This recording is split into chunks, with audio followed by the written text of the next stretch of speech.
دم باش تماشاوان انهجا جبون رخاندنا روشا سیاسی یا روجاوای کردستانی هر وها چرودان نه ین سیاسی کو روجاوای کردستانی رو ددن میوانداریا برز ابراهیم برو سکرتری پارتیا اکتیا کرد سوریه برز تو خیراتی سپاس سرچاوا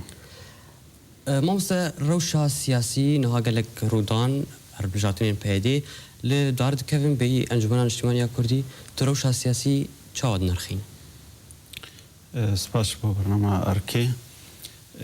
روشا سیاسی آنها هنکی نباش دبه یعنی نوکی دهات خواستن دمک درش شورش سوری دی گرک کردا گلک تشت بدست خستبانا مخابن يعني ام هنكي الباشماني وقت تبعي ملتي سوري ودفي دما داويد بتايبت اني زمان مسألة هالبجارتنا او تشتكي قلكي خراب تنابرا انجمانا اجتماعي كردي تبدميد وتعداك زور كر وبو سدمك شراوستان دنا ليفاقرا سياسي باشه ون وكو بارتي جيان جوكو انا كسي بان هالبجارتنان چاواد بينن هالبجارتن گرک دهندر ریکفتنا دهوکی ده پشتی دانستندنا پشتی حرتش به توافق امگه بانای افل بجارتن به هفره چه باش بو اداره کردی الحریم کردستان سوریه بتوایی لی پشتی کمبونی لی وگرا سیاسی چه بون و لیجان جبوی اداره جی چه بون جبو بشه لشکری جی چه بون آلیه تفدمی به تناخواه هالبجارتن بردوام کرن تاوی گما هر جوینه چه دبون گلک داخوازی ما هبون یک جیجی انو واه هالبجارتن و نزیک دبن دوی بین راوستاندن لید بهوریام ده بردوام کرنا وان ده وان هالبجارتنا ده جبو خراکرنا رکفتنا ده هوکی بو يعني إصرار كرن آلية تفدمي جاء ريكفتنا قد ناف برامد تشيبوية بداوي بي باش شما بهدي رجد بو لسر تفليبون اواد ناوان هالبجارتنان ده بگومان نامه یک جي جوارشاندن كو هگر ون تفلي ون بيانامه يكي داخن اميوان هالبجارتنان لباش بخن رجد بونا بهدي سدماي چي اوان يعني بريارة خوستن دبو قبتانا خوا بكن وجما نخواستنه ام بيانك درخن جبوم تولي ببن او ببن تشتي هشكردنا ما تشيبو ما بريار اخوة دا امان العامة دا انجمانا اجتماعي كردستان بشتي جلك جارا مجوان خواست جراوستينن اوانجي بردوام دكر ما جو هجر هالبجارتن بجين داوي اويت ليفاقرا سياسي نمينو وبراوستاندن ما شاندك شانج امان العامة او ديتن وكلك هيفيه ما هبوك راوستينن بشتي ما اولوي داري الحريم جديدن تبقى ام نجبو في كاري جهاتبون لما اوديتن ومجوان رقوت هون دبن سدمي خراكرنا ريكفتنا دهوكي اوان جاردش ماركو جو هون انها ام هيفكي يان دو هيفا تأجيل بكن هونيج مرة امزا بكن جو هوني تفلي ببيني ما هشكرا جوان رقوت ما جو ريكفتنا دهوكي ده رجا بيك بينن امي تفلي ببيني يعني او تشتغل سراغ هاندني در دخن انجمانا اجتماعي كردي خدايا آليش بو تبليبونا هالبجارتنا تشتكي نراستي ما قوتي تبليبون قريداي بيك آنينا حمو خالين ركفتنا دهوكي ده ومجوان خواست ما قو ده رجا خوالا بكن جبديلا ام حرب بازر رجا وده رجا الهفدورونين ده رجا السرهب من الهفدورونين وفان تشتي قد ركفتنا دهوكي ده هي امي الهف بكن وامي هالبجارتنا بهفره بكن لأونا آمادنه دخوازن يعني تشتكي قلكي قرنت سريوان تهيه قريك هفتنا دهوكي وك دستايا بلند بمينه بيجي تكار به ليفي جاري انجمانا اجتماعي كردي قبول نكر يان ويري كفتن هب وي كارد بن ويد بيكرن كاري هب بش يان ويري كفتن تنابه باش شما برياري و درنگ دمان برياري أنا كسي درباري ديك نا برياري ما دبينجي هيفا ددواده دكومبونا قد ناف تمامی خلکی لیوگری چه بونه به نویسندی جوان هاتی خواستن گلک خالهنه جبوی عسکریان چار و جبوی گرتنا خلکی و جبوی اوی و جبوی هلبجارتنا يعني رسمي جوان هاتي خواستن و محضر جوات دهنه جمع جوان خواستي ما نبدرنجي جوان خواستي بنارين هتا بيدي يانجي تدمي شو ما تبي دمي ده هلبجارتن الدرخص بتايبه او وك يعني تجربه ما بوانرج بريد جي يعني هر وقت دي اتفاقي دكن ل بروفاجي و اتفاقي دكن نجارة بيشي يعني ما هيوا دوازداد 2013 ريكفتنا دهوك هولير دو ما قالك خال هفدو كرين يك جي قامي بشتي هيوا قدن بهفر هرن كونغرا جنيفي روجا قام چون كونغرا جنيفي اوان اداره اعلان كر يعني نجاره بيشي قام اتفاق كيدكن او تشتكي بروفاجي اتفاقي دكن باشا وين قاربون تفلي هالبجارتنا بانا باشي و انا افتشتكي ام اتفاق دهوكي بتوايل دنارن حم خالي بهبر بين تنفيذ كرن ادن هالبجارتن دشولاتي تشيبه هناك مقدمات شردوين في تطبيعك هبه في نيزيك كايك هبه في توافقك هبه يعني في رنجي جوان انتخابات خو تشكر وان خلقي خو تاني دام بيش وانجمانا الاجتماعي كردي كسك ترشيح نكري آدن بده حزارة خلق بسدمي جبر وان خدانا آلي جبر عسكريانا جار خدانا آلي جبر ملاحقة خلقي وقرطنا خلقي يعني قالك تشتبون يعني نا وكملت جرنا آماده بو أنا هاهل بجارتنا كذا وكان جمان جنا آماده بو لما أفتفد دابون آليكي وأمنما بون بندي بسط حزارة خلق وقرن هندرجي جبر واقع كي تشتي السر عرضي أم بكاربكن وأم جينا ترسيان هاجر ما اتفاق دهوك الهف كربا جبر هالبجارتني تشيبونه او هالبجارتن بزعيفي تشيبونه يعني دوازدي ازاري عنوانك جلكي مازنبو جي بحزاره خلق دكولاني شرعي باجارين دكولان باجارين كرديده بحزاره خلقي بري خوددان غوري شهيده ومعنويات بلند لي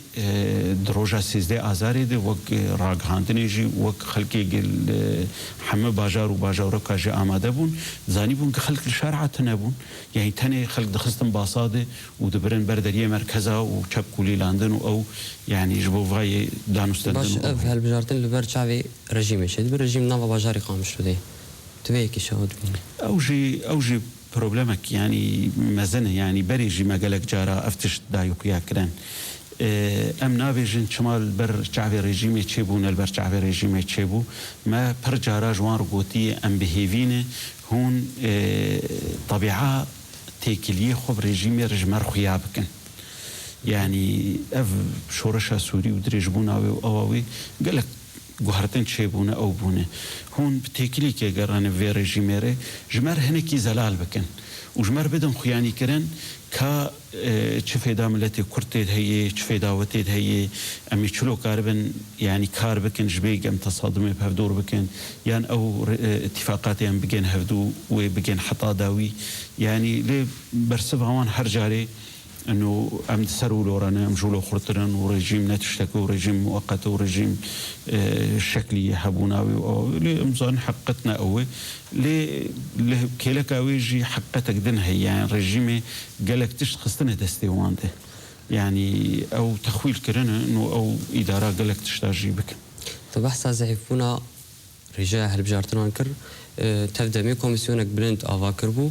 دغوت رجاء هالبجارتني يعني كسيم بجدار قلقي زيدي هون شد بيش وش سر عرديدي تفيق ام زانن روشه ولوده هالبجارتن يعني نقلك يعني نب رنجك ديمقراطي جهدبن ودبق يعني تزوير تهبت بقى او هبه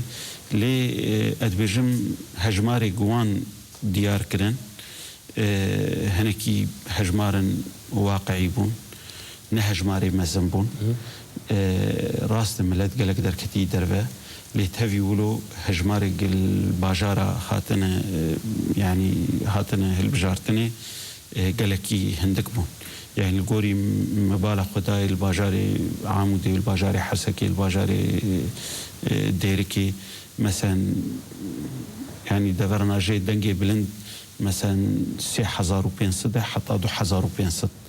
الجوري هبونا كردا نل إيجاد نكرد تانية يعني دوق باجاري حسا كده مزانن بشي عربي عربة باش كاتن هالبجارتن بلكي بهتري نيفي خلكي دنجي خدانا عربن يعني او هجمارانا نهجمارن بلندن يعني الجوري نتائج جوان ديار كرهنه قالك ضعيف واش تبحثا امي بحثا راوستاندن او دنا بالي وغير سياسي بكن وحتى كنجي راوستاندن ب لغوري بريارة قد أمان العامة هاتي ستاندن كار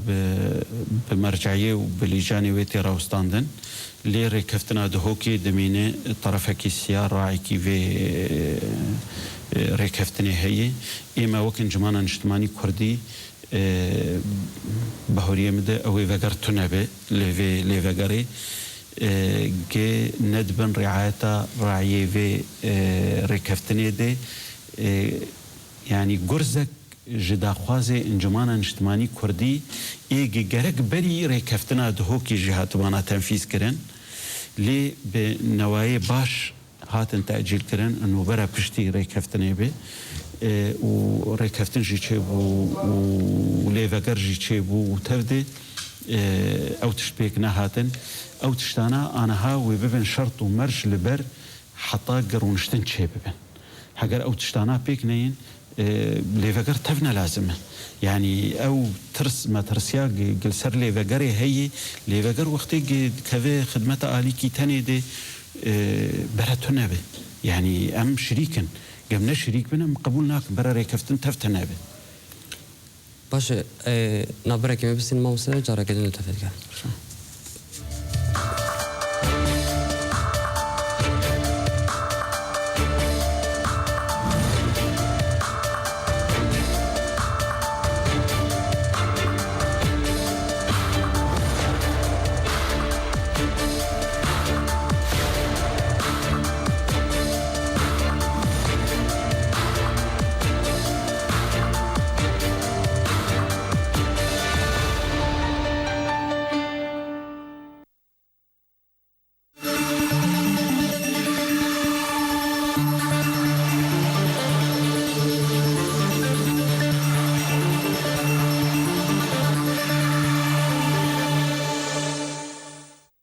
دوباره سلاو تماشاوان هجا و گرن علی میوان خو برز ابراهیم برو سکرتری پارتی یکتیا کرد سوریه برز بحثا لوگر سیاسی مدکر بریا نابری و روشاوی بروک و دچ وك برين هاجم ماكوت يعني او ليفقر وبمينه هجر يعني تشتي يعني ليفقر يعني نافد طرفات شيبوية وبسروكاتيا سروكي هرمي شيبوية يعني إيماج آلية خده أم بينن آنها أولي فقر تيراوستاندن يعني وك فيدت بردوامياوي تنيي هاجر بيخواستن أولي فقر بردوام بكي قالك تشتهني حتى آنها نهاتن بجيكرن دوی اوانا بری املها وگرم بری املها رونین دوی چاره سر ببه يعني یک جي نتاج وان هالبجارتنا اف هالبجارتن تحدي بو بخراكرنا ليفغر شبو قف ليفغر خراب بي وحر جاري تشتكي وقخه بكن دوي بيجن دباش واقعك ورن امي تعاملي بير بكن امي كاري خو بكن ودمك دنا انتخابات انت تشيكن امي او بكن آدن او عسكريان هشارت في بيراوستاندن او قالك تشتيدن قرتني خلقي بيسدم قرتني سياسي افقا تشتانا يعني دوی بین راوستاندن آدن دوی يعني اف ركفتنا دهو كي بخون بهوريا من نقلك زلاله يعني دوی بيخويا كرن ام دبشن او اداره هي او بشي لشكري هي جريداي بآلي كيفه نبشي سياي باشا او آلي هنجاران بين بما نقريد هاي وني تشبكن اي باش بوان في نقريداي يا مشخور هرم هنكا در دانوستندني بكن ام بحر كثير دانوستندني بكن شو قوتك هبه ميدان استندني بكن وشو ادارك هبه مشخور دانوستن ام مشخور ادارك دو ام هالبجارتن دي تشيكن ام مشخور هالبجارتن باشقه تشيكن ما شغل نولوي انه ولا حريكي ام هاجر ناونجي ام شماري كفتني بفار تشيكن وقتی گه تمثیل و ناکن وقتی بریارا بشه لشکری جو ای اداری جی ندسته واندهی ما چرا ما نلبر تشکینه ما چرا اتفاق بوان کریه دوی وای بفهم کرن ما اتفاق بوان کریه وانا بوان فکر داینه باشی درباری بن پیکرنا بندین رکفتنا دو که جالی تفته میدو کود بیشن و تو نامج سرکاتی هری برشاندنه يعني او دجواتا انجمان اجتماعي كردي دي وبزلالي افتشتا وكنا ماك بيرا كرن برنج شفهي هاتي نقل كرن بروش تشلوي لي او بيويستك وكنا ماك نفيسان ديجي جناب سروك بخوجي اكتار تتبيني تشارن نفيسا ليفاجري وقت تستيابلن يا كردن روش ادبين مولو يجولو هنكي زحمه ترشي يعني او اراده تنيه ويتيك بشا ركفتنا دو ركفتنا دو كي قلت يعني روشا كردي ايرو بحاجه بو بردوام بكي يعني تجربه كوباني البرچاوي مي تشاوا يكريزيا كردستان السوري بخو وكردستاني واقليمي ودولي قد تفد نكها سر هفدو يعني و تفي قلق زحمتي بسر خلقي ماي كوبانيت هاتن وباجار وقند وتفد خراب وتفد ويران بو خلق دركتن تنابر بون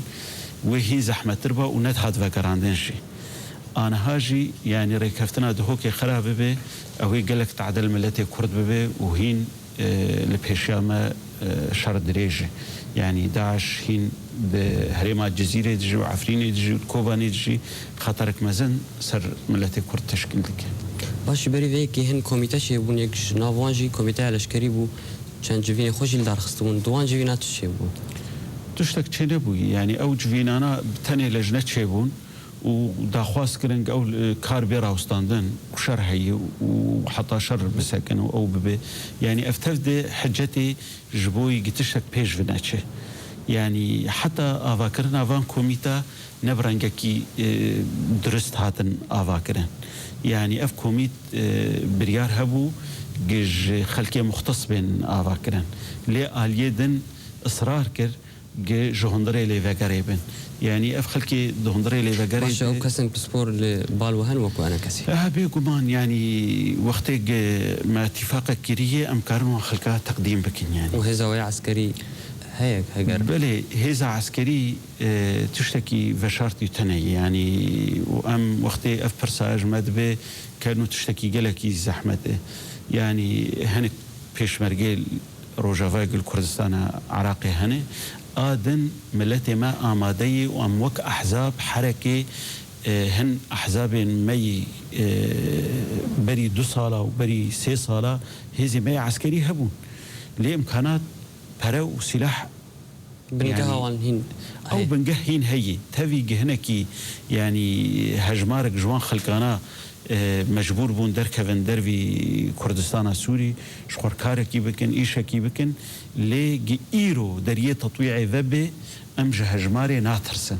يعني إيرو هجمارة يفكي شقي سبي هجر إيرو ركفتنا دهوكي بمشدنا في حردو انجمانا دي وهجمارة قبيج آلية انجمانا اجتماعي كردي دخو تطويع بكي ويج آية بكي بيهتر بي جبر امدوي بهوريه داني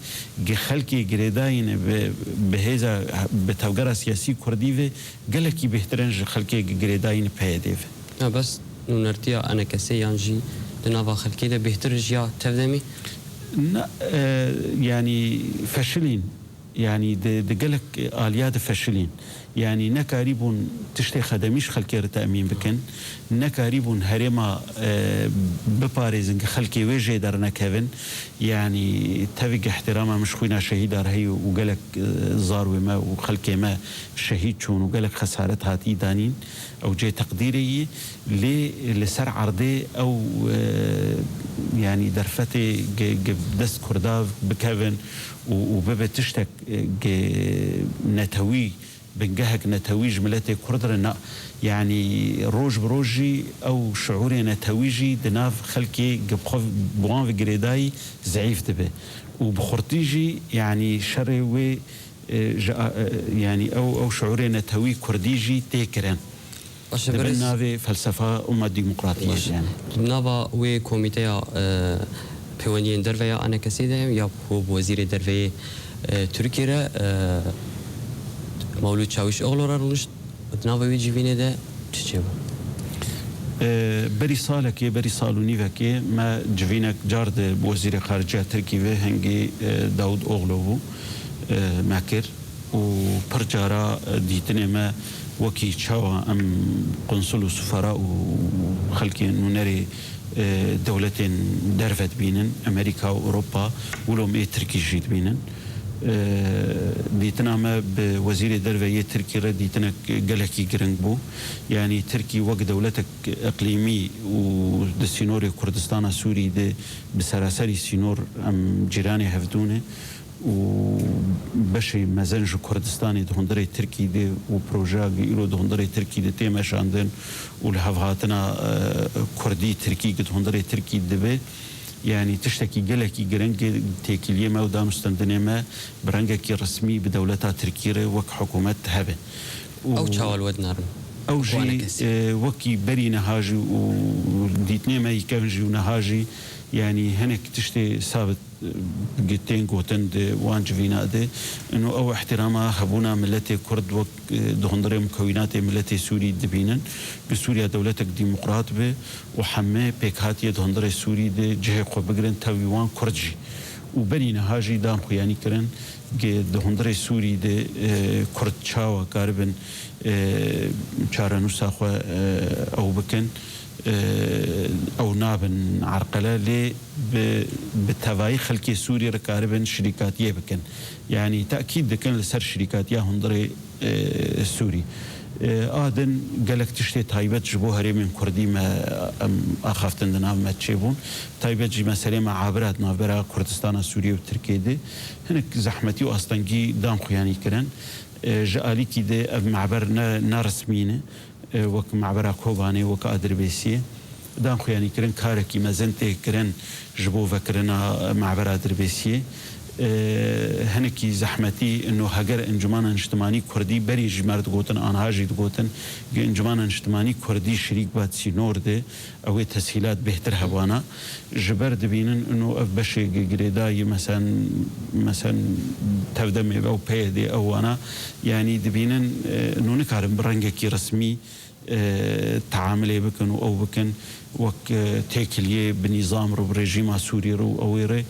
هين جبروان مسائل نكارم برنجكي رسمي تبقى علاقات وان هني يعني وجمردان خو يعني كرنجي ما قلت تسهيلات جوان ردبن يعني بس شمار اما استنجي تشدبن انا يعني اما قالك زحمتي هي حطام درباس تركي دبن